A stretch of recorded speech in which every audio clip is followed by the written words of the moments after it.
माणूस शिकतो कसा? कधी विचार केलाय? माणूस शिकतो कसा? तर माणूस अनुभवातून शिकतो.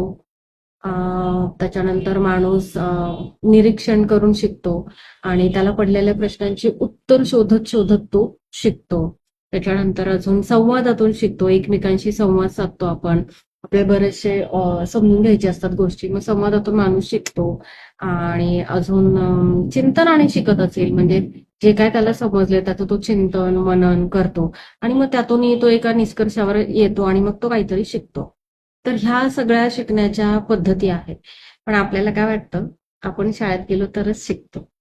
शाळेत मिळतं ते शिक्षण आणि आपण अनुभवातून, विचारातून, प्रश्नांतून अ, ह्या गोष्टीतून येतं ते आपल्याला ज्ञान येतं. नक्कीच आपण शिकतो, पण ज्ञान आणि शिक्षणात फरक आहे आणि तो समजून घ्या आणि ते समजलं तर कदाचित आपल्याला वाटेल की आपण खूप शिकलेलो आहोत, आपण खूप ज्ञानी आहोत आणि हा जो भ्रम आहे की शाळेतच गेलं की शिकतो, हा थोडासा बाजूला ठेवा.